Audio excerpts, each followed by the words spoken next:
ఈరోజు 29వ కీర్తన విందాము. దైవపు పుత్రులారా యెహోవాకు ఆరోపించుడి, ప్రభావ మహత్యములను యెహోవాకు ఆరోపించుడి. యెహోవా నామమునకు చెందవలసిన ప్రభావమును ఆయనకు ఆరోపించుడి. ప్రతిష్ఠితములగు ఆభరణములను ధరించుకొని ఆయన ఎదుట సాగిలపడుడి. యెహోవా స్వరము జలముల మీద వినబడుచున్నది.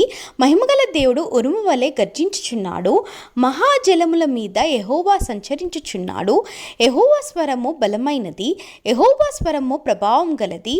యెహోవా స్వరము దేవదారు వృక్షములను విరుచును. యెహోవా లేబనాను దేవదారు వృక్షములను ముక్కలుగా విరుచును. దూడవలే అవి గంతులు వేయినట్లు ఆయన చేయును. లేబనాను షిర్యోను గురుపోతు పిల్లవలే గంతులు వేయినట్లు ఆయన చేయును.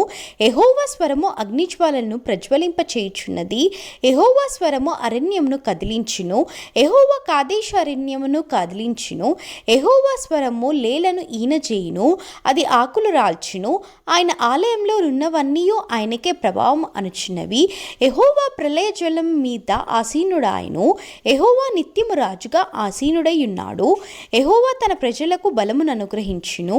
యెహోవా తన ప్రజలకు సమాధానము కలగచేసి వారిని ఆశీర్వదించును.